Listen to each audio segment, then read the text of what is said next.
Good morning, everyone. Today we'll be starting with the qualitative characteristic of accounting information.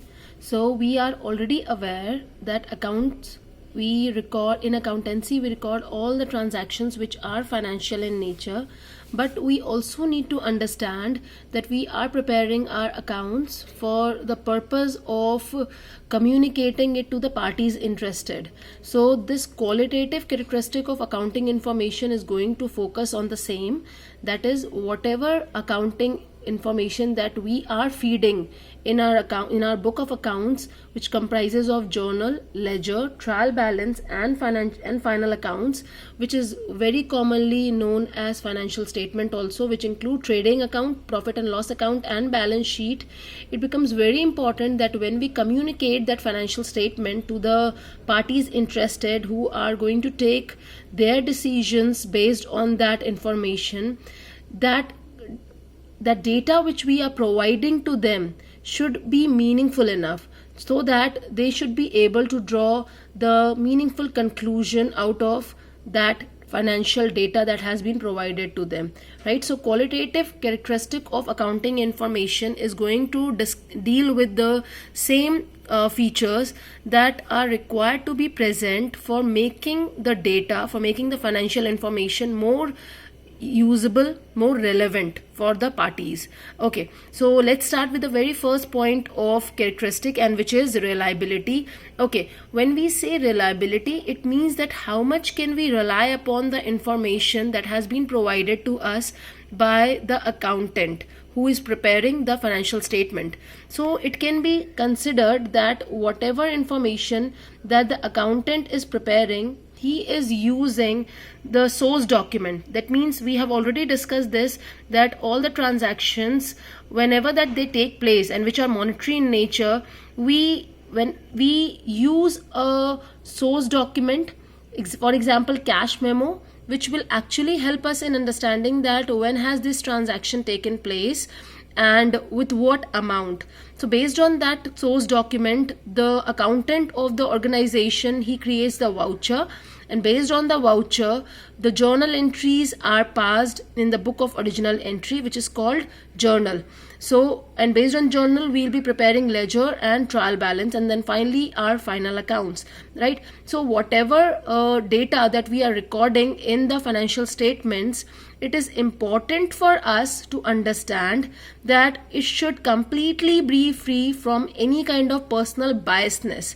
Now, personal biasness, when we say, that means we have already understood one of the principle that we use in accounting, and that is called conservative principle, wherein we record our stock, that is closing stock, which we were showing in the balance sheet based on cost price or market price, whichever is less, right? So when we are making such decisions, when we are making such judgments while preparing our financial statements, we need to be very conscious so that it does not affect our final results. That means our income statement or position statement to such an extent that it may have an adverse or a favorable impact on the decision that is being taken by the user.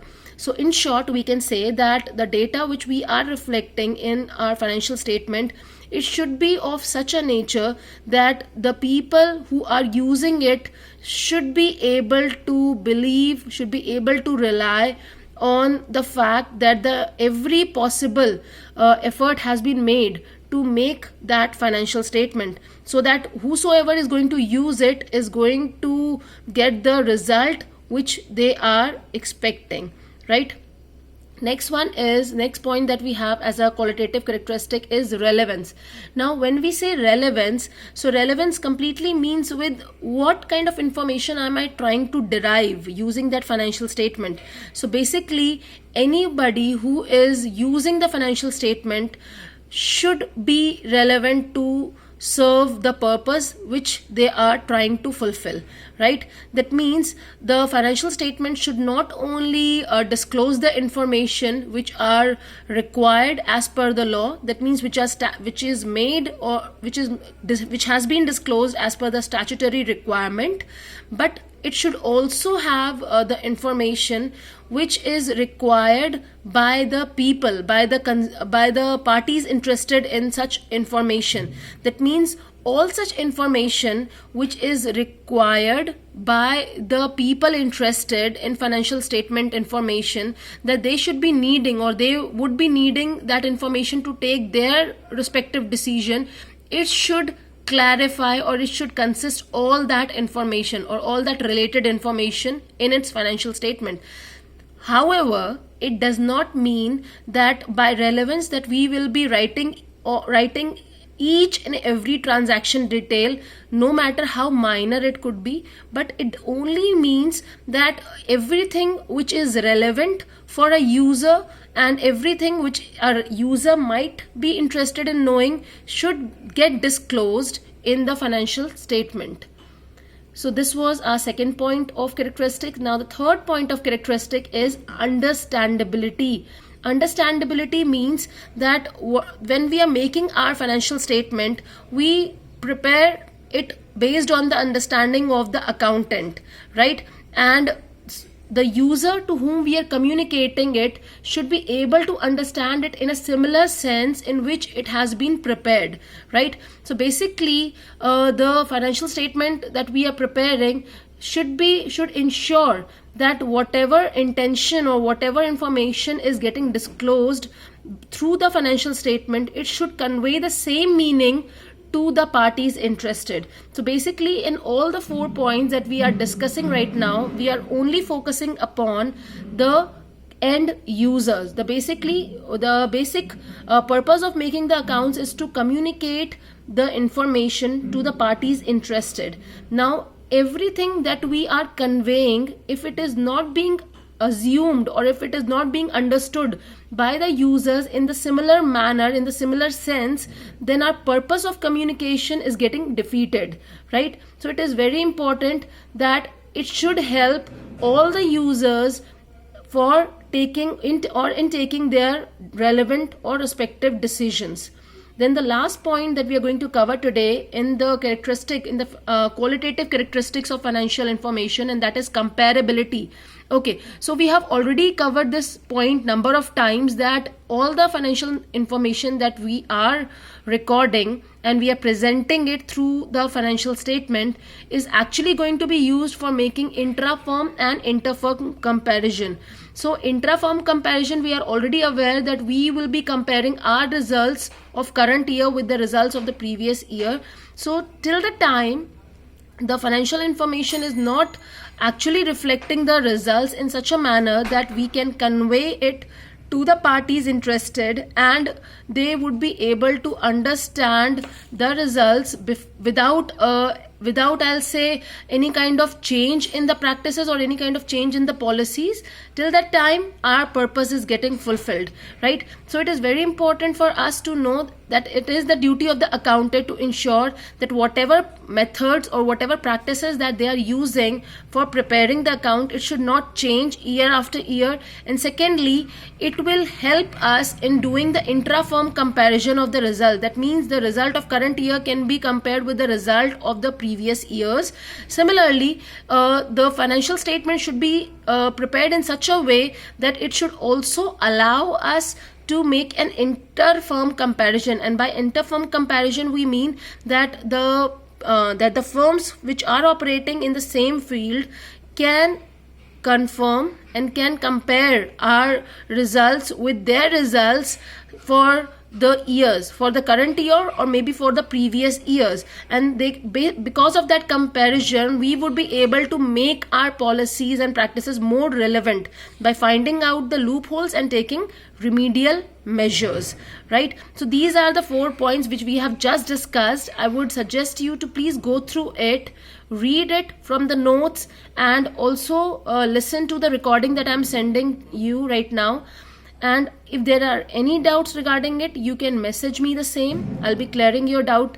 And before asking any doubt, I would suggest you to please read and listen to this recording at least 2 times so that you can understand all the points that we have just discussed. So I am repeating it in crux that we have just discussed the 4 points of the qualitative characteristics of accounting. First one was reliability.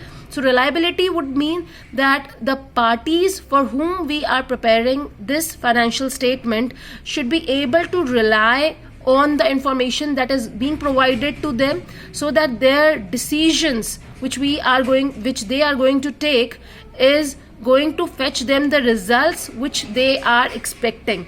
And this will happen only when the data on which they are basing their decision is reliable enough. The second point of characteristic that we have just discussed is relevance. So relevance means how relevant or how meaningful it is, right? So by relevance we are trying to understand that whatever data that we are providing to the parties interested should actually help them in drawing the meaningful conclusions.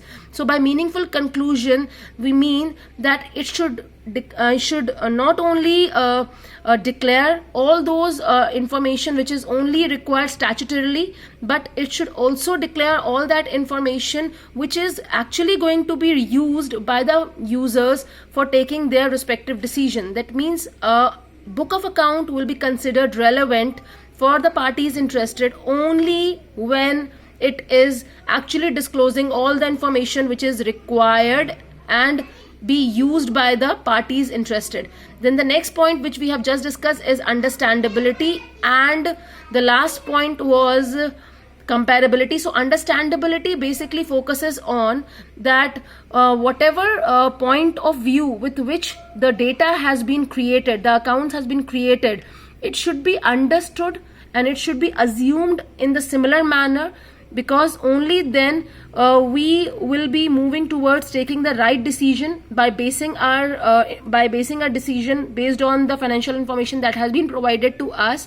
And lastly, it is comparability. So financial statements should always be used or should always be used on the same practices and using the same method, so that we can enable it to be used for not only inter-firm but intra-firm comparison also, which would actually help us making policies for the future. So these were the 4 points of qualitative characteristics. Thank you everyone.